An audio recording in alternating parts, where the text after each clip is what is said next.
गेल्या सदरपण या गावातून समाजातून आमच्या विरोधात सामाजिक बहिष्कार संपूर्णतः लादलेला आहे.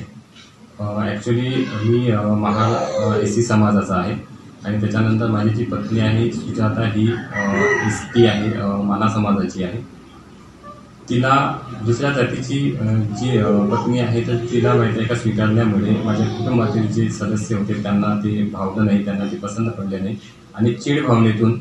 त्यांनी आपले जे नातेवाईक आहेत ते, त्याच्यानंतर जे समाजातील जे लोक आहेत ते यांना पकडून, हाताशी पकडून आणि त्याच्यानंतर त्यांना आमच्या विरोधात भडकवून, म्हणजे त्यांना असं सांगितलं की सचिन हा हिंदू धर्माशी प्रेरित आहे, त्याच्यानंतर त्याने म्हणूनच दुसऱ्या जातीची मुलगीसुद्धा स्वीकारलेली आहे आणि त्या कारणाने आम्ही जे राहत असलेले आहेत, जे घर आहे मी बांधलेलं, तर ते घर हस्तगत करण्यासाठी समाजवाल्यांना, त्याच्यानंतर नातेवाईकांना आणि चीड परिचित ओळखीतील सर्वांना आमच्या विरोधात भडकवून हा आपला नाही आहे, याच्याशी कोणी संबंध ठेवू नका, याच्याशी संपर्क साधू नका, त्याचा निषेध करा, अशा पद्धतीने समाजाला, मित्रांना, नातेवाईकांना सर्वांना आमच्या विरोधात भडकवून माझ्या कुटुंबातील सदस्यांनी आमच्या विरोधात सामाजिक बहिष्कार घातलेला आहे. या कारणामुळे आम्ही खूप हताश झालेले आहोत.